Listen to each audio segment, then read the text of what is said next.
like Jimmy Fallon says, welcome, welcome, welcome to the adult Sunday school class.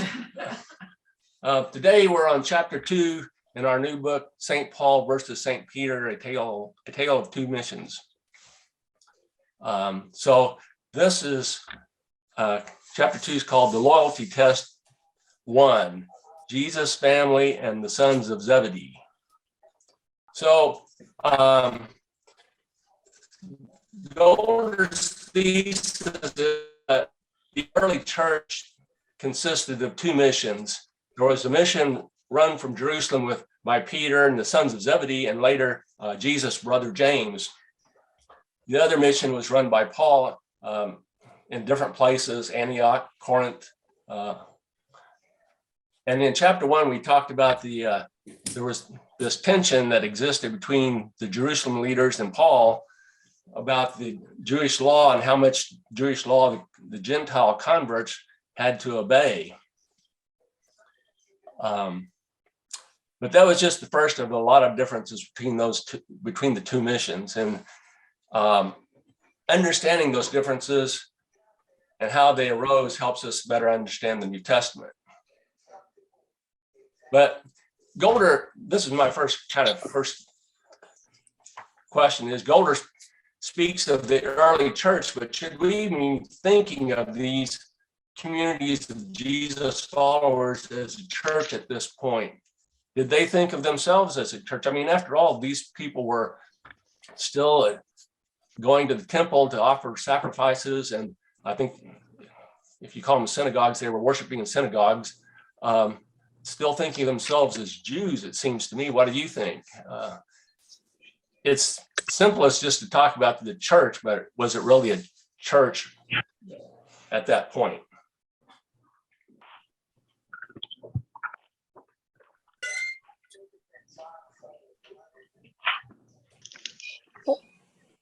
Well, I think that there actually was, there were a lot of churches. Some were synagogues, some were just, Gentiles that were trying to follow what the teachings were. So I think it was twofold. It depended on where it was. I think Jerusalem is where most of the apostles were, and it wasn't Paul in Antioch. So I don't know. I would consider them, when you say church, a place where they went to worship and learn more about God. And that's where they were going. Okay, if you think of it that way, but I'm thinking that as an organization, as a church, they were going to the synagogue as Jews still, but so I just kind of think them as these are loose groups of people that are meeting. They have some leaders, but I think it's kind of a little bit premature to me to think they're actually have a church with a structure to it, but they do have leaders. So yeah, maybe you're right. I mean, and maybe the word is they're not organized yet as in one belief. Maybe that's why he calls them missions rather than, but anyway, there were some issues besides the Jewish law. There were some tension about the leadership of these two missions. And I think it kind of makes sense. You have the Jerusalem mission. These were people that had known Jesus since his ministry had began. They knew him personally when he was walking on this earth. Then you've got, when you get to Paul, he never really knew Jesus personally, but this other group was the Greek-speaking church, and started with Stephen and Philip. Of course, Stephen, I know, got martyred, but then Paul and Barnabas later became the leaders of the Greek Gentile church. So I can see how, depending on what you want to call an apostle, but I can see how the 12 thought they were apostles. Paul, he's not an apostle. He didn't know Jesus. I mean, I can see their viewpoint. That was something that really upset Paul. You see that in his letters. He starts off Paul an apostle, the Apostle Paul, or he signs it the Apostle Paul. I think he thought he was their equal, and they didn't see it that way. So I can see there would be tensions between somebody saying, you're not kind of like an authorized apostle by Jesus. You claim to be, but we don't think so.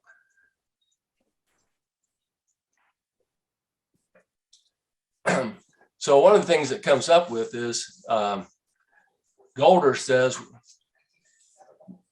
the New Testament has authors with that are on one side or the other, either on Paul's side or on the Jerusalem leader's side. What does this suggest about their perspective, these authors' perspectives, and if they have a side that they're on when we're reading the New Testament? What does that suggest about how they wrote their particular gospel?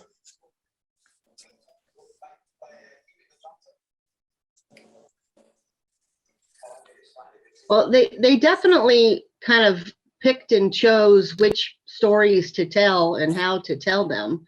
I thought it was fascinating that Mark was the first writer, and when Matthew and Luke told the story, they took some of the stuff they didn't like out of it. So that's, it's a very subjective perspective that they would have. If they didn't like something, they didn't put it in the history. Okay. Well, loyalty is sometimes it's pretty obvious. Have you ever followed a car that has a bumper sticker that says, "Don't blame me, I voted for so-and-so X, Y, and Z"? Or like when Paul wears his chief sweatshirt, where these people, where their loyalty lies. They pretty much declared it. But with the New Testament authors, it's not quite, usually it's not that quite obvious. Sometimes it's more obvious, but usually not. So how would you determine where these, assuming they have a loyalty, how would you determine where these authors' loyalties lie? You have any ideas of how to figure that out?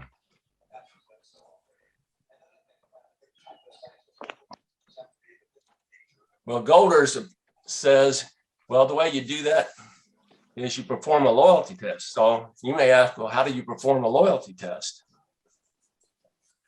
I would look to see in what light did they present the two sides. If it looks like they're favorable toward the Gentile side, had the headphones on. more so than the Jerusalem I'm side, listening then you think that Sunday school. probably they were Paulists or Paulinists or however they say that.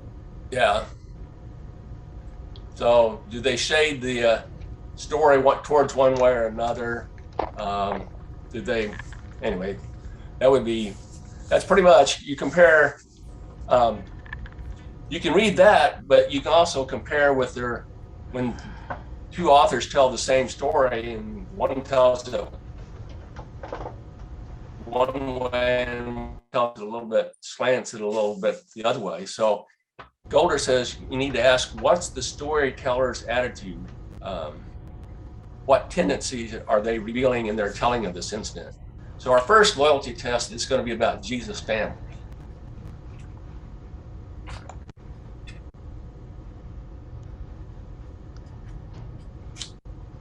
So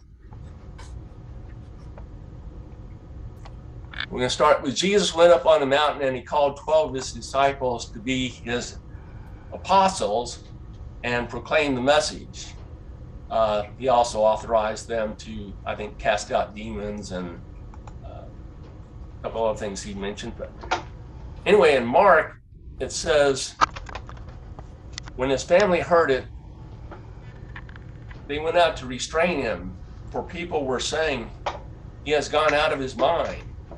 And we'll skip down a few verses. Then his mother and his brothers came, and standing outside, they sent him. A crowd was sitting around him, and they said to him, your mother and your brothers and sisters are outside asking for you. And he replied, who are my mother and my brothers? Let's see, I get it. And looking at those who sat around him, he said, here are my mother and my brothers. Whoever does the will of God is my brother and sister and mother. So what do we gain, or what do we gather from these verses? Jesus' family thinks he's mad and they've come to stop him.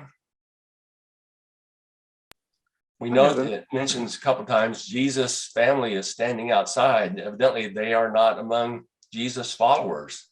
I had another thought about that, Dennis. In those days, women were not allowed to be part of the religious discussions, so they probably had to wait outside. And if he had younger brothers, then, Mary might have been keeping the children outside while the men were inside talking, important things. Is that a possibility? Could be. Well, it could be. I know that Jesus is kind of, at least we commonly think of today that Jesus had a more tolerant attitude towards women, that he was more accepting. I mean, in some of the stories in the New Testament, there are definitely women present at some of his gatherings. So I'm not so sure about. The real difference I saw between Mark and the other two, Luke and Matthew, is that only in Mark does the family say they think he's mad, that he's crazy. And that's not the version that we learn in Bible school. I mean, I've always thought it was like the whole town that when that famous line, you go into your own country and the prophet is not welcome in his own country. It's like, oh my gosh, Mark actually went beyond that. So that was kind of surprising to me, because I don't think we really teach the Mark story. Don't you imagine that the family was getting some blowback from the neighbors, and maybe they were reacting to that more so than what they believed, just that, hey, other people are talking, and, it's kind of reflecting on the family here. And, maybe they were coming from that attitude. Okay, I hadn't thought about that, Arlene.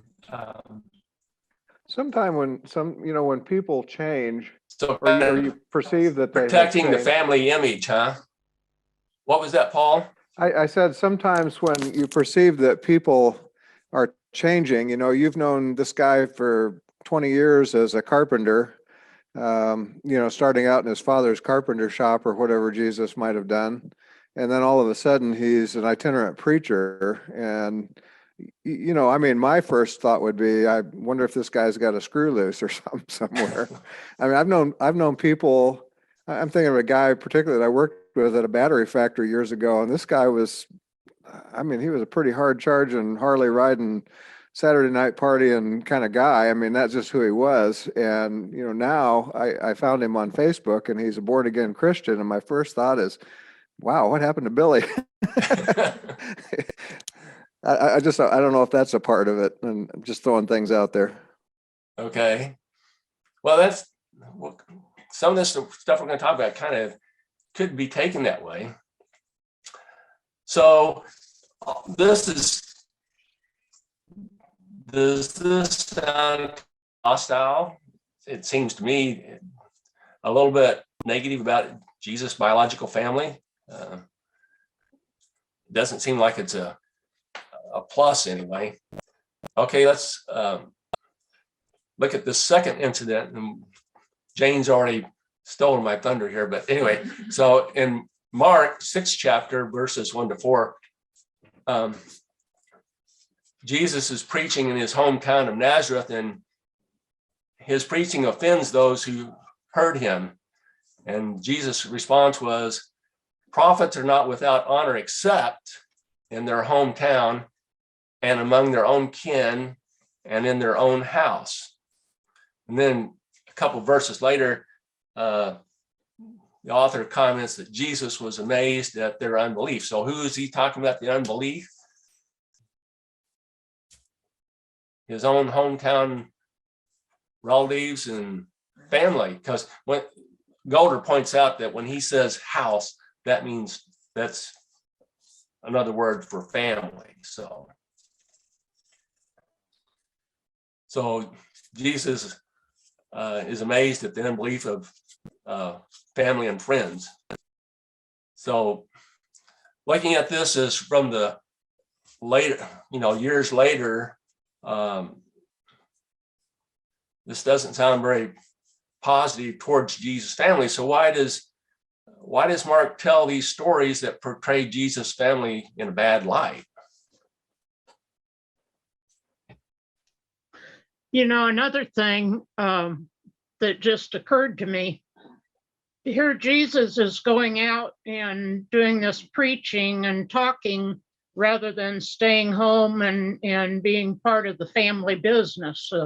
He was training as a carpenter, and that was supposed to help bring money into the family. And here he's going off and not doing his part to help support younger brothers and sisters and such. So, that's another part of it that would probably kind of make his family kind of not following him real well. So he's not carrying his weight financially for the family, what you're kind of saying, right? Well, and Joseph is apparently gone. Well, that's Sharon says Joseph is apparently gone. It doesn't mention father. It just says brother, sister, and mother. So, Well, what? Dennis, here's another thought. Maybe his mother's going there to protect him, knowing that there are a lot of people that are unhappy with him. Yes, he's grown and everything, but I think, she has a love for her son. And so I don't know. And she kind of knows the calling, because she knows when she gave birth, so I don't know. And at the age of 12, when they left him behind. Oh yeah. Okay, I'm going to get to that in a second, because there's something we need to keep in mind. So let's Goulder hypothesizes that Mark's reason for telling these stories is that he was on Paul's side, and he was trying to counter some assertions by the Jerusalem church leaders, who are Jesus' family, and they say that people should be doing what the Jerusalem leaders say they should do. And Mark seems to be saying, well, why should we accept their leadership when they didn't accept Jesus' leadership during his earthly life? That's my kind of take on how Mark looked at it. Well, Hey, the Dennis, Jewish people seem to be really steeped in tradition, and he was breaking traditions right and left. So, he was really being a rebel, like we would call him today. A rebel? How Dennis- do you mean a rebel, Arlene? Well, just by not following along with what he was supposed to do according to the Jewish church and following the teachings that they gave. Here he was coming out with a different message and a different way that you should look at things, and not paying attention to the Sanhedrin and the church officials as such. Okay, Jane. I was just going to read something Paul wrote to us. Perhaps his family was angry because they felt his preaching was bringing criticism upon the whole family. So I just wanted to make sure that came out. Okay, so another concern about protecting the image of the family. My understanding is that in Middle Eastern culture, saving face or culture is such that, that is very important as far as the status and image of the family. So anything that kind of would denigrate that in somebody's eyes, they'd be. So if you're a Pauline, it's okay to criticize the family. That's the loyalty test. It's the Petrines that said, no, don't criticize the family.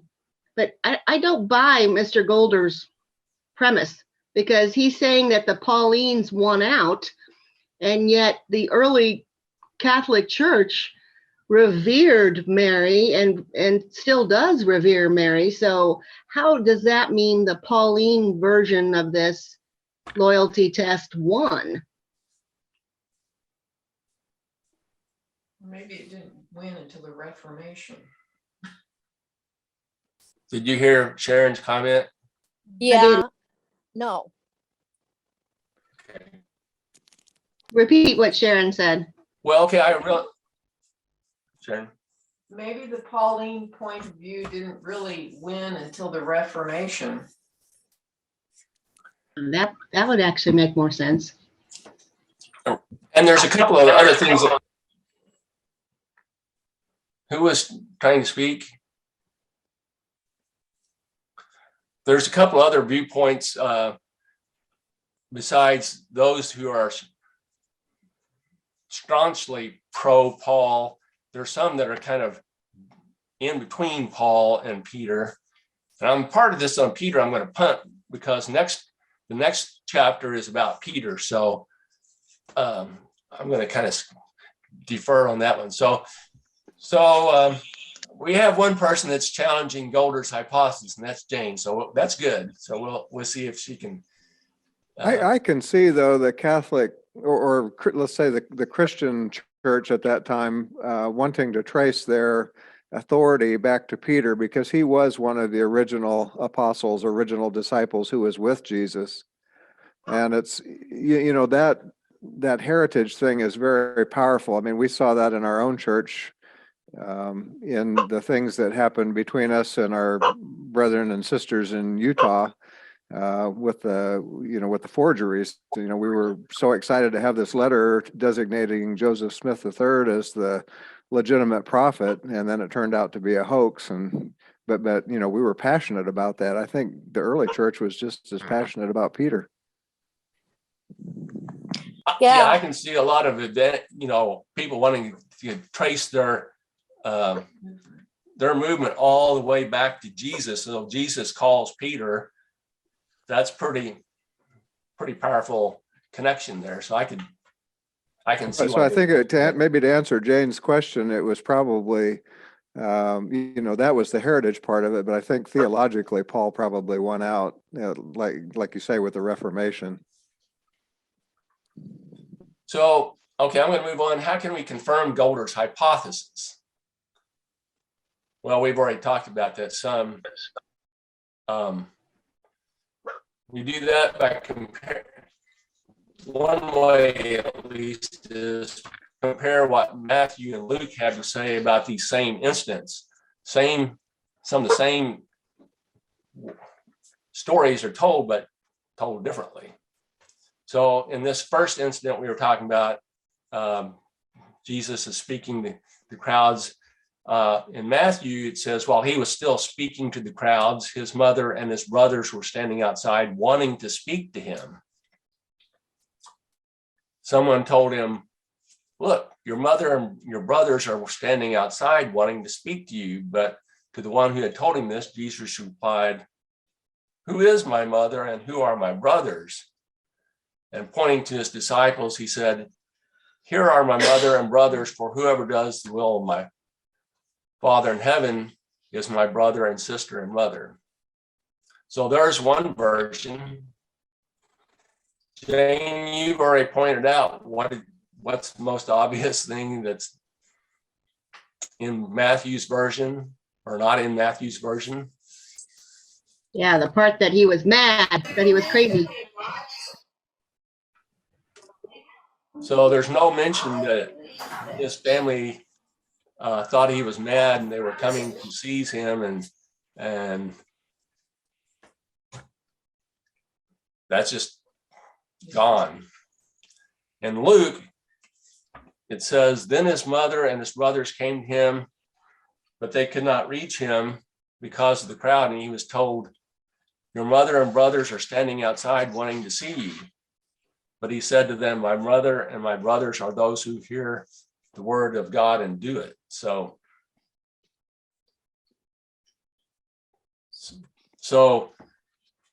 what do we see there? No mention again of the family thinks he's mad.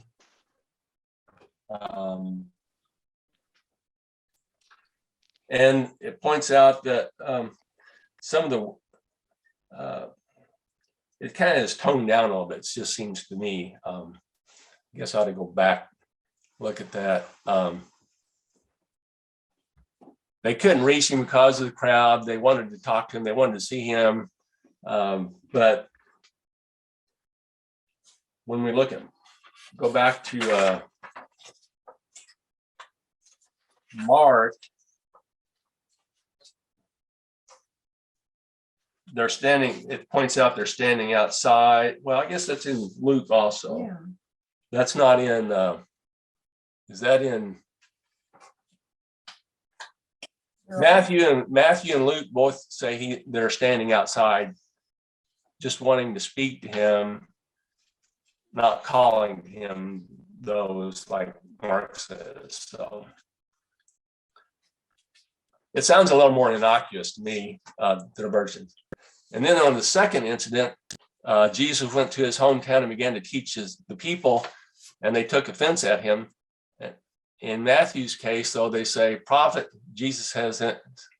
Matthew has Jesus saying, prophets are not without honor except in their own country and in their own house. So where'd the relatives go? They're gone. He still mentions the house, so the family's still involved. But in Luke, when he reads from the scroll of Isaiah and begins to speak to the crowd, the scriptures say initially they were amazed at his gracious words, but later they turned against him because of some other things he said. And then Jesus says, truly I tell you, no prophet is accepted in the prophet's hometown. So now the house is gone, so there's no mention of the family or the relatives. It's just his hometown that doesn't accept him as a prophet. So Matthew and Luke seem to have changed the tone a little bit, and some of the details are a little bit different. So I think I've already kind of pointed out the differences in these two incidents, that Matthew and Luke tell it a little bit differently than Mark. So this is just what I've already pointed out.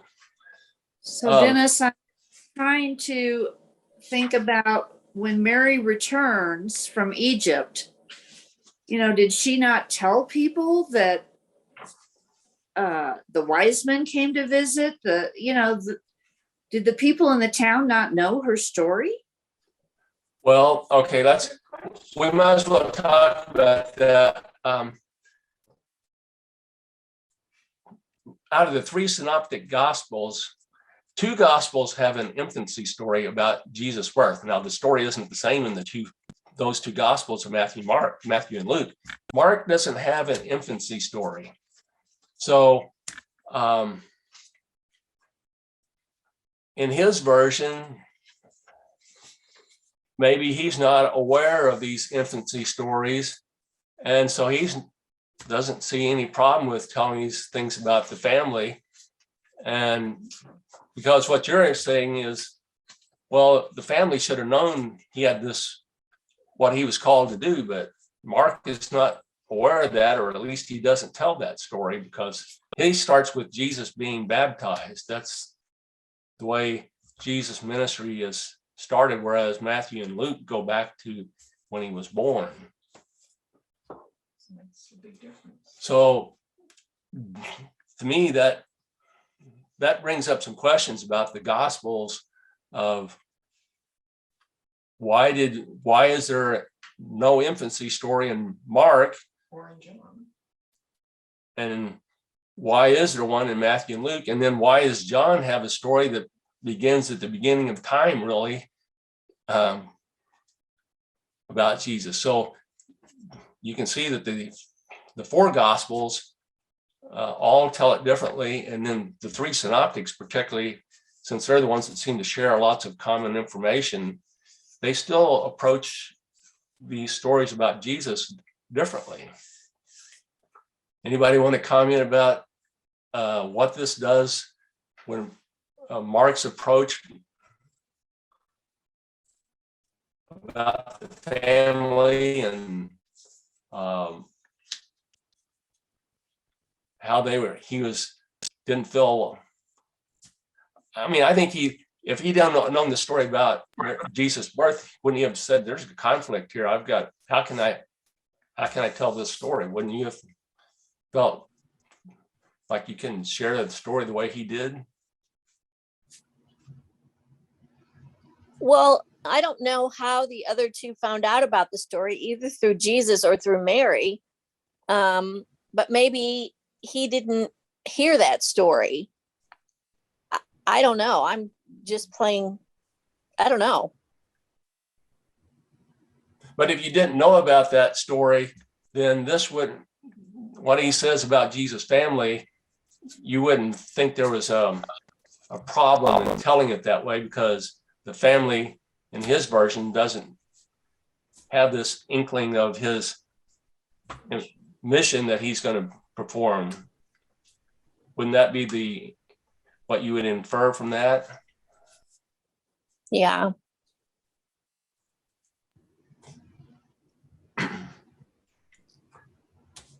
Okay, so let's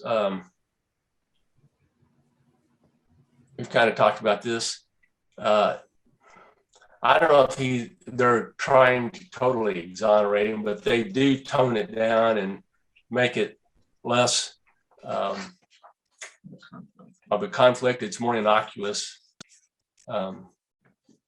And so we've kind of talked about this. So Matthew and Luke do have an infancy story. So is that why they changed the way Jesus' family is treated in these stories? Because they, in their versions of the gospel, the family knows about, at least Mary does, his mother. I don't know about his brothers and sisters, but at least Mary has some miraculous events in her life that she should know about Jesus. And so thinking he was mad would not be in her thinking, wouldn't you imagine?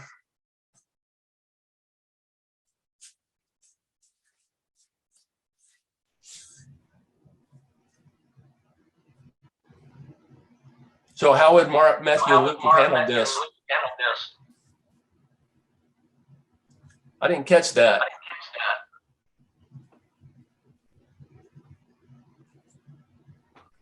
So how could Matthew and Luke have told this story a little differently in light of their having their stories about Jesus' birth?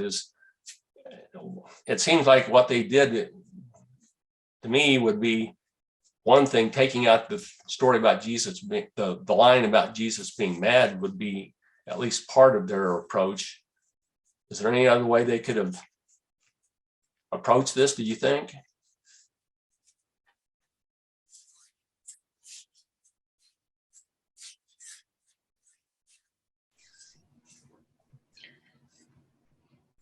Well, it's hard It's a to tough reconcile the Gospels because this is not journalism and it's not history exactly. It's telling events and then having some commentary about them.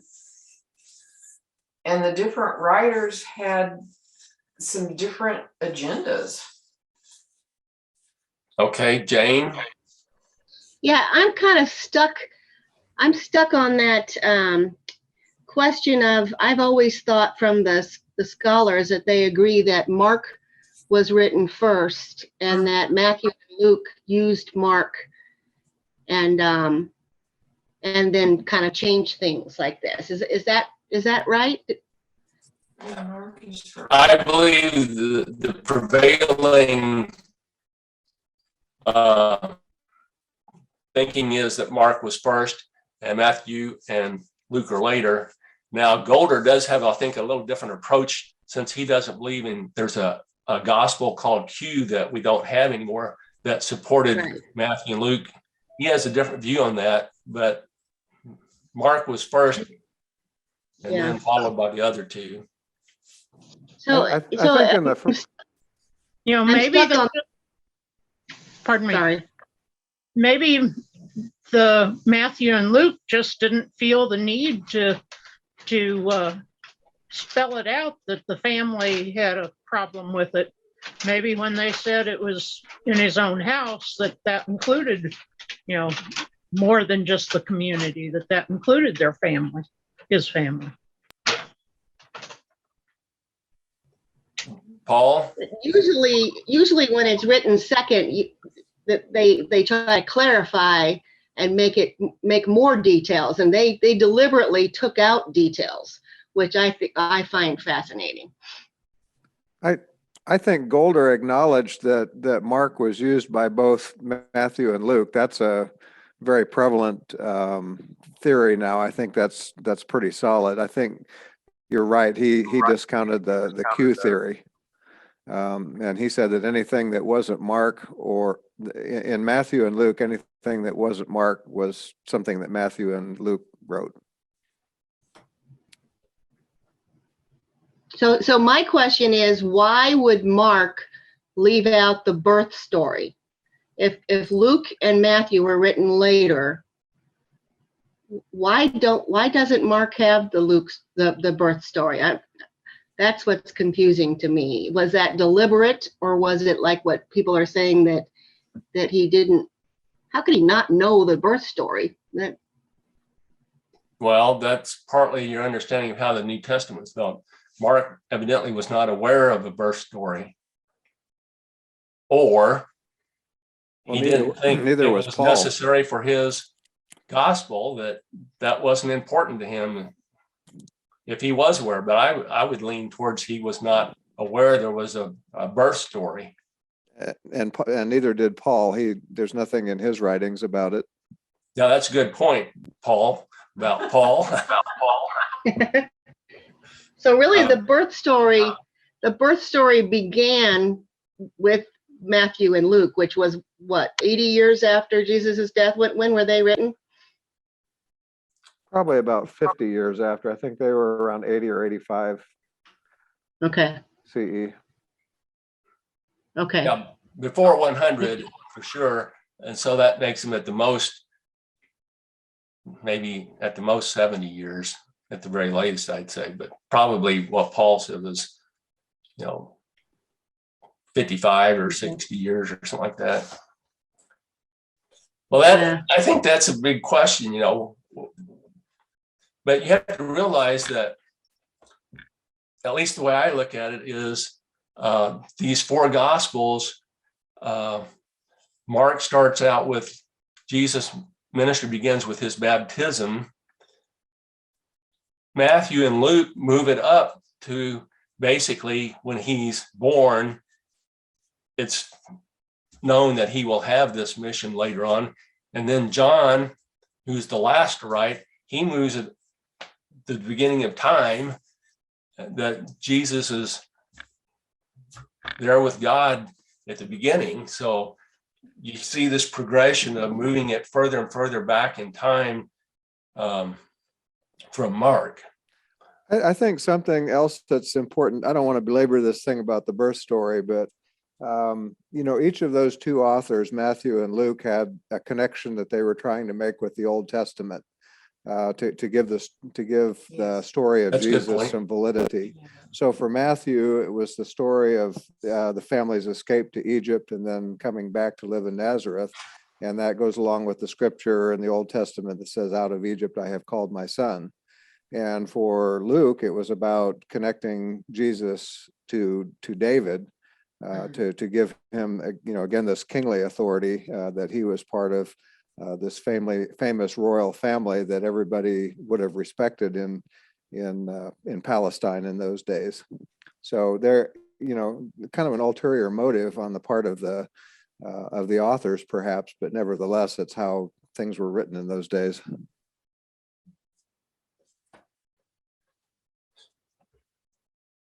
Sharon, were you gonna say? Well, and I really don't know what sources the gospel writers had, whether it was written source or oral tradition. And I don't know how these stories were shared and spread. There was no internet, there was no radio, there was no TV, there was no printing press. I mean, so they may not all have had the same sources or the same understanding. Well, with an oral tradition, it's, by word of mouth, it gets passed on and distributed among the followers. So, okay, so now we've talked quite a bit about Jesus' family and how Mark portrayed them and how Matthew and Luke portrayed them, and the differences between the three authors. Let's move on to have a little bit about the sons of Zebedee, who were also the part of the leadership of the Jerusalem church. So we have this incident in Mark 10th chapter, where James and John, the sons of Zebedee, came forward to him and said to him, "Teacher, we want you to do for us whatever we ask of you." Kind of an open-ended question there, it seems like. And he said to them, "What is it you want me to do for you?" And they said to him, "Grant us to sit, one at your right hand and one at your left hand, in your glory."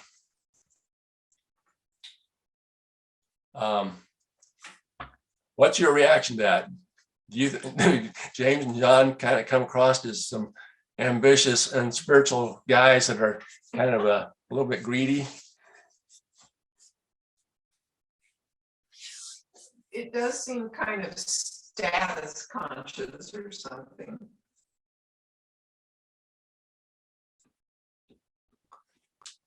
Well, I think there are other places. Mark's a little ambivalent about James and John, the two sons of Zebedee. Some places he does show them a little more positively, but whenever you get down to Jerusalem, the Jerusalem leadership being the greatest, he puts them in their place. He doesn't accept their authority, and he represents their ambition as being unspiritual ambition. So do Matthew and Luke view James and John any differently than Mark? Let's see. Okay, so here we have Matthew telling the story. It says, "Then the mother of the sons of Zebedee came to him with her sons." Let's see, I need to move this. With her sons, and kneeling before him, she asked him a favor of him, and he said to her, "What do you want?" She said to him, "Declare that these two sons of mine will sit, one at your right hand and one at your left, in your kingdom." So Matthew has their mother asking for a favor from Jesus. They make Mary sound like a stage mother or whoever. That's what it's the first helicopter parent.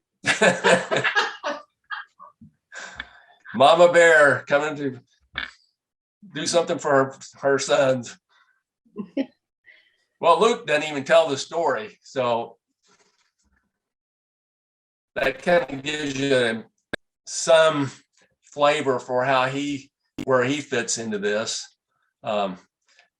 James and John are, well, they call them the sons of thunder. I think Jesus calls them sons of thunder at some place, but they come across more as impetuous heroes in other places than the power-seeking, ambitious men that Mark makes them out to be. So there's a different tendency or a way that they view these two leaders of the Jerusalem group. So here's what Goulder concludes. Mark is a Pauline. He's pro-Paul.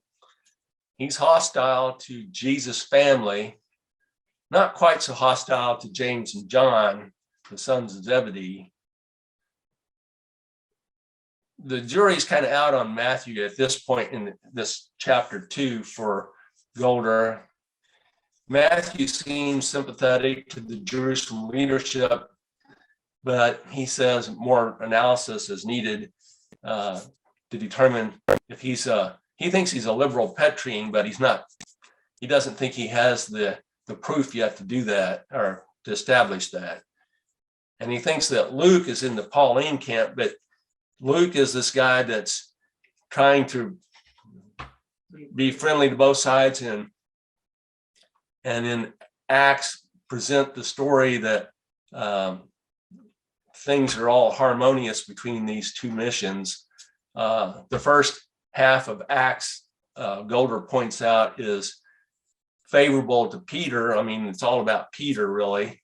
And then the second half of Acts is pretty much all about Paul, favorable to both men. So he's kind of the bridge between the Pauline and the Petrine camps, trying to say that everything's harmonious between them, or at least if they disagree, it's more amicable than what Paul makes it out in his letters. So what's your view of this loyalty test about Jesus' family and the sons of Zebedee? Is this a valid way to look at the scriptures, or what do you think?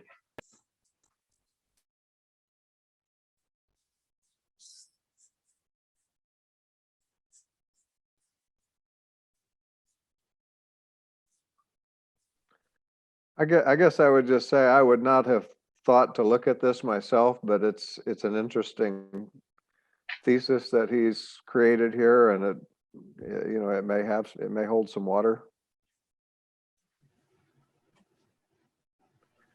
You think I he's definitely see tension. There's definitely some tension that Paul, I think Goulder is pointing out some tensions between Mark and the other two, but I don't think it's as clear cut as he says, because I just looked up that which gospel has Jesus rebuking Peter, and it's actually Matthew.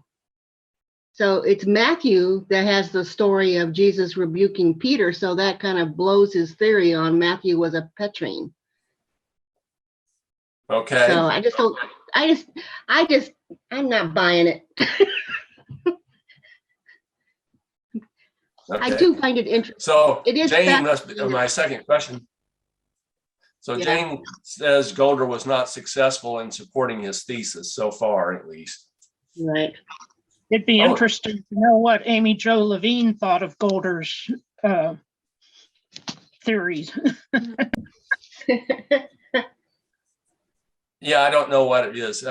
Since I know that his thesis is not widely accepted, I'm assuming if she's in, I don't know if she's in the main camp that doesn't agree with him or not. But Jane doesn't support his thesis to this point. Now, Jane, we have 20 some plus chapters to go. Maybe you'll change your viewpoint. Perhaps. One thing that to me I liked about Goulder's, that I've liked so far about Goulder's book, is the fact that I think I kind of glossed over a lot of these details that he's starting to pull out and point out. There's some words missing here. I guess I have probably in the past harmonized these gospels a lot, like everybody's saying, well, what about the birth stories and all this? And you, like when we do our Christmas pageants, the wise men are there, the shepherds are there, all this stuff is going on. We Weave it together. put it all together into one story. And I like that. So when I start noticing, oh, this verse, he left out that phrase there, or there's a few words that are slightly different. I mean, I'm starting to realize that if you look more carefully, there's some things that change between the Gospels. So that for me was a kind of a plus, to realize that you need to read a little more carefully than I've been reading, I guess I would say. Did that come across to anybody else that way, that they really didn't realize that some things are not exactly the same in the Gospels? When you read the same story, but sometimes you fill in from the other story from Matthew into Mark, and you kind of put it all together into one version. Am I the only one that's guilty of doing that? No, I agree. The other thing that I find this is a really interesting book. I didn't study the Bible as much growing up, Catholic. We, studied catechism and everything else. And yeah, we had all the Gospels in Mass every week, but it's really interesting because, like, just for example, the story about spying, and I didn't even realize that the story was about apostles spying on Paul, or sending someone to spy on Paul. I didn't know who it was about. So it makes more sense to look at this a little bit more closely so you understand it a little bit better. And maybe it's not even about that. Maybe, but it's interesting. Well, I think as we read these chapters, I think he's going to bring up a lot of the scriptures and parse the words more, scrutinize them more carefully than I've typically read the scriptures. So I think that'll be good for me, just to realize when you read these things, there's more there than you might first think. So that's all I really have for today. Kind of open season now. If anybody else wants to have anything they want to say about Goulder's book. I wanted to say that I do agree with Paul that each of these authors had a different agenda, so that means that each story is from their own perspective. And I think it's important, like you said, Dennis, it's important to see the differences in the stories. And I've never been that good at, I've been of the camp, like you said, I've just harmonized all the stories all my life. And so it's like, oh, that's the story of Jesus not being welcome in his hometown, and I never really studied the differences between them. And there's a reason why they're different. They had different viewpoints at that time. This isn't history, this is opinion writing, So I think that's important for us to read.